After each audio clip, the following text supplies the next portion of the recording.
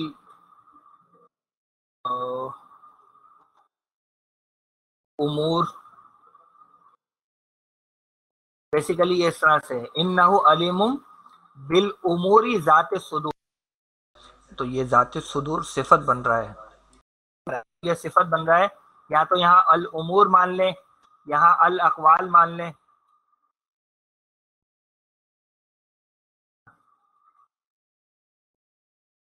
امور کا لفظ زیادہ بہتر ہے کہ اس میں بہرحال بات بھی آ جائے گی، معاملات بھی آ جائیں گے جو سینوں والے ہیں، ٹھیک ہے نا. تو اسی لیے آپ ترجمہ دیکھتے ہیں اس کا کیا ہوتا ہے اکثر کہ سینوں، رازوں، اس طرح سے زیادہ تر ترجمہ ہوتا ہے. وہ رازوں کا ترجمہ جو ہے بیسیکلی وہی یہ اس طرح کا کوئی لفظ معذوف مان کر جو کہ موصوف بن جاتا ہے اور ذات صورت بن جاتی ہے. تو اگر ہم اس کا پوری آیت کا ترجمہ کریں تو کیا ہو جائے گا جی؟ ہاں، اور تم سب چھپاؤ یا اسے ظاہر کرو، بے شک وہ تینوں رازوں سے خوب ہے. خوب کا ترجمہ کیوں کر رہے ہیں؟ کیونکہ علیم جو ہے یہ مبالغے کا صیغہ ہے. چلیے آگے چلتے ہیں آیت نمبر 14 کی طرف. جناب الا یعلم من خلق جو ہے اس کی 2-3 طریقوں سے ترکیب کی گئی ہے. ایک ترکیب یہ ہے کہ یہ جو الا ہے یہ پورا اس کو کہتے ہیں حرف تنبیہ، اور یعلم جو ہے پھر ہمارا فعل ہے اور اسی کے اندر اس کا فاعل بھی چھپا ہوا ہے. یہ جو من خلق کا ہے، من موصولہ ہے اور خلق کا اس کے ساتھ فعل مل کر اس کا صلہ بن رہا ہے، اور یہ پورا مفعول اس کو مانا گیا ہے، ٹھیک ہے. تو ایک ترکیب اس اعتبار سے کی گئی ہے، اور اس ترکیب کے اعتبار سے ترجمہ کچھ یوں بنتا ہے، ہو جاؤ، اللہ کا مطلب ہے آگاہ ہو جاؤ، وہ جانتا ہے جس کو اس نے پیدا کیا. یہ ایک ترجمہ اس طریقے سے ہو رہا ہے. دوسری ترکیب اس کی اس طرح کی گئی ہے کہ اعلیٰ تو حرف تنبیہ ہے، اور یعلم جو ہے وہ صرف فعل ہے، اور اس کا فاعل ہے یہ من خلق کا. من خلق کا جو ہے وہ فاعل بن رہا ہے، اور اب ترجمہ کچھ اس طرح سے ہو رہا ہے، ہو جاؤ وہ جانتا ہے جس نے پیدا کیا، بلکہ وہ ہٹا دیں، جس نے پیدا کیا وہ جانتا ہے، اس طرح سے ہو جائے گا. اور ایک اور جو ترکیب اس کی گئی ہے وہ کچھ ہے، وہ حرف استفہام ہے، اور لا جو ہے یہ نفی کے لیے آیا ہے، نافیہ ہے، اور یعلم فعل ہے اور من خلق فاعل ہے، ٹھیک ہے. اور اگر اس طرح سے ہم کرتے ہیں ترجمہ تو بنتا ہے کیا وہ نہ جانے گا جس نے پیدا کیا. اب اس میں جو افعال آئے ہیں ان کو اگر آپ دیکھ لیں تو یعلم جو ہے مادہ اس کا اور میم ہے جو کہ باب سمیع سے آتا ہے، معنی جاننے کے ہوتے ہیں، معلوم ہونا، علم ہونا وغیرہ. تو اس سے جو ہے یہ مضارع کا پہلا ہی صیغہ ہے، واحد مذکر غائب، یفعلو کے وزن پر یہ بن گیا ہے یعلم. اور دوسرا جو فعل اس میں آیا ہے وہ خلا کا ہے، من خلقہ میں جو من ہے وہ موصولہ ہے، اور خلق ہمارا فعل، خا لام اور کاف مادہ ہے، باب نصر سے آتا ہے، اور معنی پیدا کرنا، تخلیق کرنا، تو ماضی کا پہلا صیغہ واحد مذکر غائب، فاعل کے وزن پہ خلق۔ آگے ہے وَهُوَ اللطیف الخبیر، یہ جناب ہمارا اس سے پہلے بھی اس طرح کا جملہ ہم دیکھ چکے ہیں، وَهُوَ العزیز الغفور، وَهُوَ العزیز الغفور اس سے پہلے بھی آ چکا ہے۔ تو یہاں پر ہم نے دیکھا تھا کہ ہوا جو ہے وہ مبتدا ہے، اور اللطیف اور الخبیر جو ہے وہ خبر ایک ہے اور یہ خبر دو ہے۔ تو اس کا ترجمہ ہو جائے گا اور وہ ہی باریک بین اور خوب باخبر ہے۔ تو کیا ترجمہ بن جائے گا جی پوری آیت کا؟ اب آپ کو اس میں سے کوئی ایک ترجمہ لینا ہے۔ زیادہ تر جو ترجمہ کیا گیا ہے وہ یہ دوسرا والا کیا گیا، لیکن یہ تیسرا والا ترجمہ بھی کیا جا سکتا ہے۔ کیا وہ نہ جانے گا جس نے پیدا کیا اور وہ ہی باریک بین خوب باخبر ہے۔ تو یہاں پر اس کا ایک رکوع جو ہے وہ ہمارا پورا ہوتا ہے اس سورہ مبارکہ کا۔ جی جناب، اب ہم آیت نمبر 15 پر آ رہے ہیں۔ اس کے اندر جو ہے یہ ہوا جو ہے ہمارا یہاں مبتدا بن جائے گا،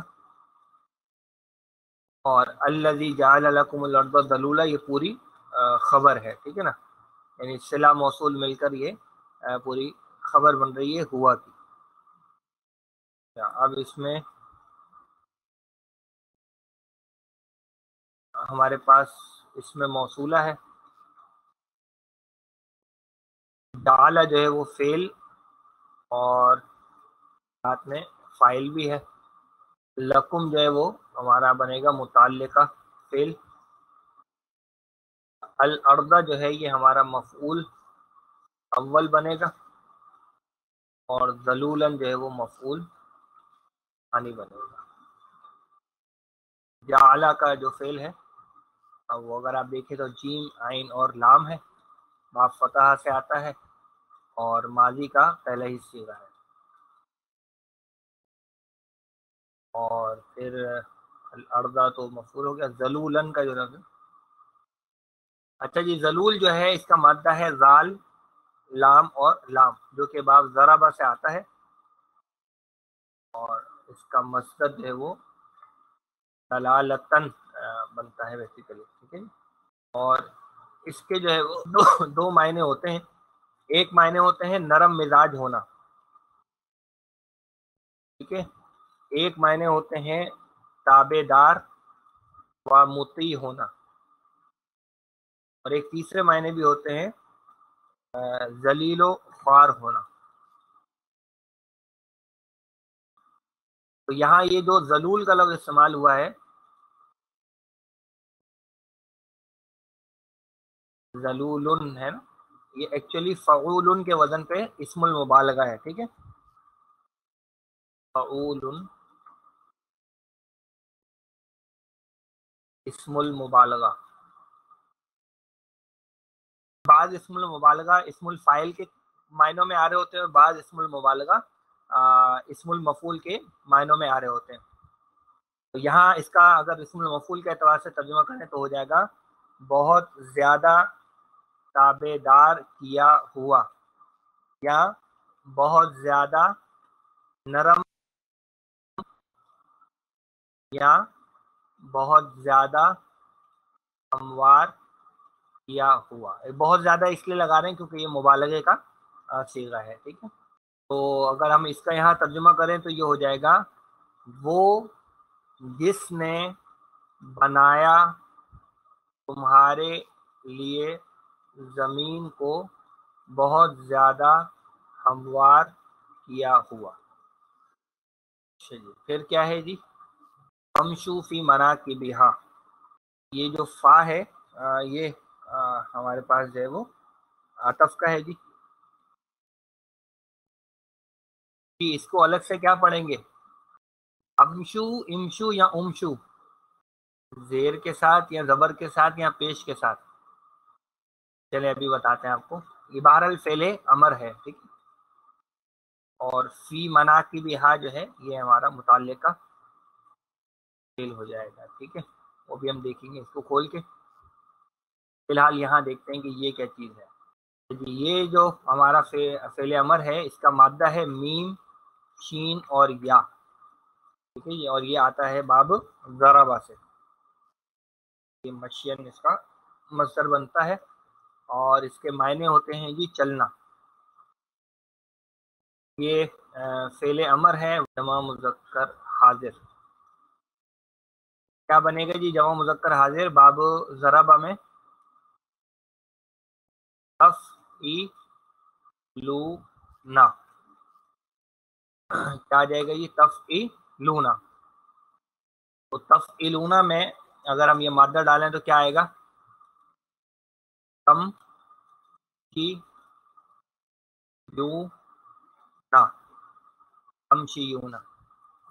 اب یہاں پر فعل امر بنانے سے پہلے اگر ہم دیکھیں، یہاں آپ دیکھیں دو حرف علت ایک ساتھ آ گئے ہیں، تو ایسے میں کسی ایک کو گھر جانا پڑتا ہے، اور وہ کون گھر جائے گا جی؟ جی مادے والا یعنی یا. تو جب ہم یا کو ہٹا دیں گے تو یہ بن جائے گا تم شیو نا، تم شیو نا. دیکھیں یہاں پہ کیا ہو رہا ہے کہ یہ واو آگے ہے اور پیچھے اس کے زیر ہے، تو یہ ملاپ دونوں کا ہو نہیں رہا صحیح طریقے سے. اگر ساتھ رکھنا ہے تو اب چونکہ واو کو تو ہم نہیں بدل سکتے کیونکہ واو تو وزن کی ہے نا، تو اس لیے ہمیں اس زیر کو کچھ تبدیل کرنا پڑے گا. اور ہم زیر کو کس میں بدلیں گے؟ ہم زیر کو پیش میں بدل دیں گے، بالکل. تو یہ بن جائے گا جی تم شونا. اب اس تمشونا سے فعل امر بنائیں آپ، کیا بن جائے گا جی؟ علامت مضارع ہٹا دیں گے اور یہاں سے نون ہٹا دیں گے. یہ کرنے کے بعد ہمارے پاس جو شکل بن رہی ہے وہ اس طرح سے بن رہی ہے. اب چونکہ شروع میں ہم ساکن آ رہا ہے میم، تو ایک حمزہ ہمیں لگانا پڑے گا. اچھا اب یہاں بازار آ رہا ہے، لیکن ہم اس بات کو جانتے ہیں کہ یہ پیش 2 نمبر ہے، ٹھیک ہے نا. یہ پیش جینون پیش اس کی نہیں ہے، ٹھیک ہے نا. تو جینونلی اس پر کیا تھا اصل میں؟ وہ تھا اس پر زیر، ہے نا. تو اس جینون زیر کی وجہ سے ہم یہاں پر زیر ہی لگائیں گے، ٹھیک ہے. تو یہ بنے گا جناب امشو. امشو کا مطلب ہو جائے گا تم سب چلو. فی مناکبہا کے اندر جو فی ہے وہ ہمارا حرف جار ہے جی. اس کی وجہ سے آپ دیکھیں گے تو یہ ہمارے پاس مناکب جو ہے وہ مجرور ہو رہا ہے، اور اس کے ساتھ ہا کی ضمیر ہے، تو اس کی وجہ سے یہ مضاف بن رہا ہے. اور ہا کی جو ضمیر ہے وہ مضاف الیہ ہو گئی، اور یہ عرض کے لیے ضمیر استعمال ہوئی ہے. مناکب کا جو مادہ ہے وہ ہے نون، کاف اور با، ٹھیک ہے. اور یہ باب نصرہ سے استعمال ہوتا ہے. اچھا اس کے بھی جو ہے وہ سمجھیے کہ دو معنوں میں یہ آتا ہے. اگر اس کا مصدر بنتا ہے نقبن، پھر اس کے معنی ہوتے ہیں کسی جگہ سے ہٹ. تو قرآن مجید میں الفاظ آئے نا، انس صراطی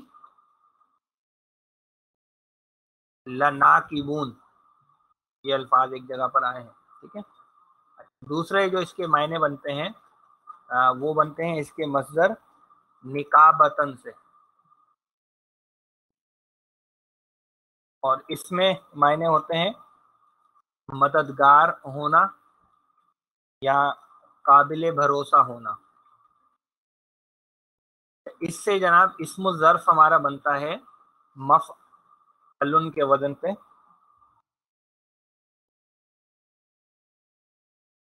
یہ بنتا ہے من کا بن. ٹھیک ہے. اور اس کی جمع پھر آتی ہے منا. یہ رفع میں مناقب، اور یہ چونکہ غیر منصرف ہوتا ہے تو نصب اور جر میں مناقبہ یہ استعمال ہو جاتا ہے. اور یہاں چونکہ یہ مضاف بھی بنا ہے اور اس سے پیچھے حرف جار آیا ہے، اس لیے اس نے حالت جر میں زیر قبول کر لی ہے. تو مناقب بیسیکلی اس کے معنی ہوتے ہیں، ایک تو معنی ہوتے ہیں بھروسے کی جگہ، اور پھر یہ کندھے کے لیے، کندھا یا شانہ جس کو کہتے ہیں، اس کے لیے یہ لفظ استعمال ہوتا ہے.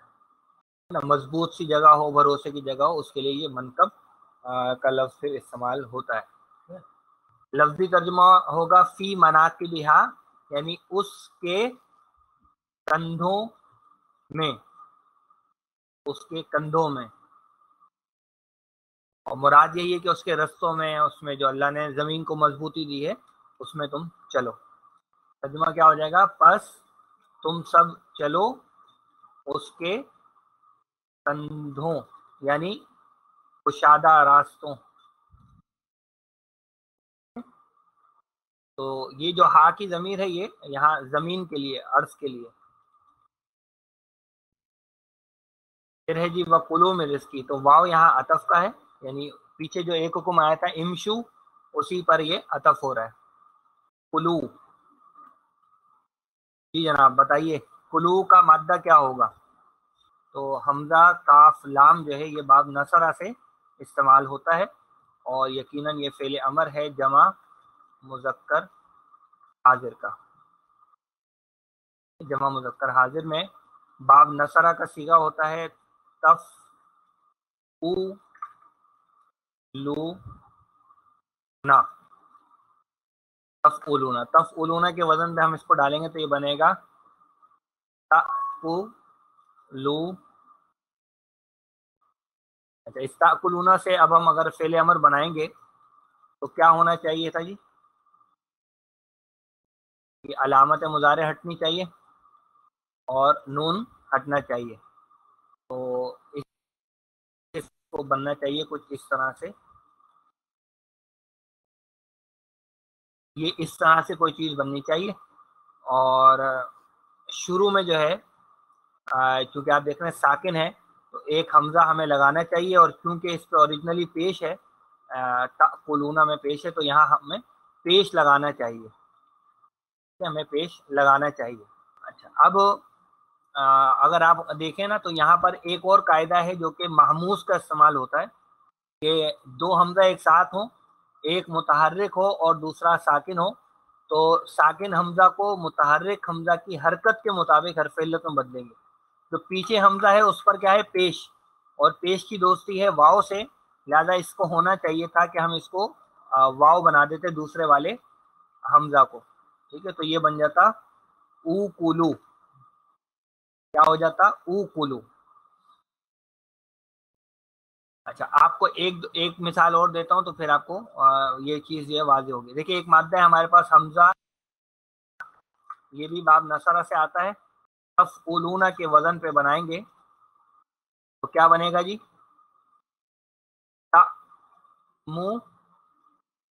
رو نا. اور اس سے جب میں فعل امر بنا دوں گا تو کیا بن جائے گا؟ یہ اسی طرح کی شکل آ جائے گی. ٹھیک ہے، امورو، اور یعنی اس میں پھر مجھے حمزہ پر پیش لگانی پڑے گی، اور یہ ہو جانا چاہیے تھا امورو.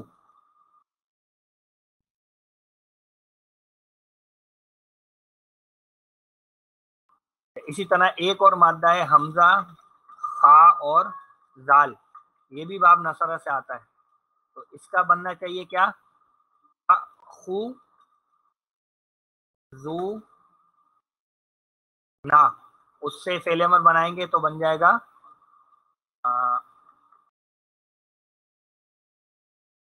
اور شروع میں ایک حمزہ اس پر پیش لگائیں گے، اور اس کو جب میں تبدیل کروں گا تو اس کو ہونا چاہیے تھا او خذو۔ اب آپ کی اطلاع کے لیے عرض ہے، آپ کی معلومات کے لیے یہ عرض ہے کہ یہ جو میں نے تینوں مثالیں آپ کو دی ہیں، یہ تین مثالیں ایکچولی ایکسیپشن ہیں، اور وہ ایکسیپشن یہ ہے کہ ان تینوں افعال میں ہم اس کا یہ جو شروع والا حصہ ہے اس کو ہٹا دیتے ہیں۔ یہ صرف ان تین افعال کی ایکسیپشن ہے، باقی حمزہ والے کسی اور مادے میں ایسا ہم نہیں کرتے ہیں، ٹھیک ہے۔ لہذا اب جب اس حصے کو ہم ہٹا دیتے ہیں تو یہ رہ جاتا ہے مرو، اور یہ رہ جاتا ہے خذو۔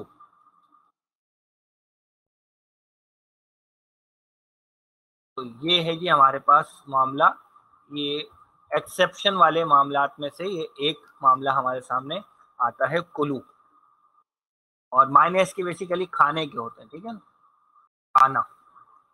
یہ ایسا کیوں کا جواب انشاءاللہ آخرت میں ہم عربوں کی گردن پکڑیں گے اور پھر ان کو چھوڑیں گے نہیں جب تک وہ ہمیں اس کا جواب دے نہیں دیتے، یہ تم نے ایسا کیوں کیا۔ تو جناب یہ آ گیا مر رزق ہی۔ اچھا بتائیے یہ جو ہی کی ضمیر ہے یہ کس کے لیے آئی ہے یہاں پہ؟ جی بالکل، یہ ذرا یہاں پہ آپ کو ہوشیار رہنا پڑے گا کہ یہ جو ہی کی ضمیر ہے یہ اللہ کے لیے ہے، ٹھیک ہے، یہ اللہ کے لیے ہے، زمین کے لیے نہیں ہے۔ زمین کے لیے یہ آئی تھی ضمیر ہا والی، کہ زمین مؤنث تھی نا، تو یہاں یہ جو زمین ہے ضمیر آئی ہے یہ اللہ کے لیے استعمال ہوئی ہے۔ تو کلو من رزقہ کا ترجمہ ہو جائے گا اور تم سب کھاؤ اس کے رزق میں سے، اس کے رزق میں سے یعنی اس سے مراد اللہ ہے۔ آخر میں ہے جی وَإِلَيْهِ النُّشُورُ، یہاں جو واو ہے وہ استیناف کا ہے، اور الیہ النشور جو ہے ایکچولی آپ آرام سے اس کو دیکھ سکتے ہیں کہ الیہ جو ہے یہ خبر مقدم ہے، اور النشور جو ہے وہ مبتدا مؤخر ہے۔ النشور جو ہے اس کا مادہ ہے نون شین را، یہ باب نصرہ سے استعمال ہوتا ہے۔ ایک اس کے معنی اگر اس کا مصدر ہوتا ہے نشرن، اگر نشرن مصدر ہو تو پھر معنی ہوتے ہیں کسی چیز کو بکھیرنا، اور یہاں پر یہ اس کا مصدر بنا ہے نشور، نشورن، تو یہاں معنی ہوتے ہیں بیسیکلی دوبارہ ہونا یا دوبارہ اٹھنا، دوبارہ اٹھنا۔ تو وَإِلَيْهِ النُّشُورُ کا ترجمہ ہوگا اور اس کی طرف دوبارہ ہے۔ تو اگر ہم پوری آیت کا ترجمہ کریں تو ہو جائے گا وہ جس نے بنایا زمین کو بہت ہموار کیا ہوا، بس تم سب چلو اس کے کندھوں یعنی کشادہ راستوں میں، اور کھاؤ اس یعنی اللہ کے رزق میں سے، اور اس کی طرف دوبارہ اٹھنا ہے، وہ جس نے بنایا تمہارے لیے۔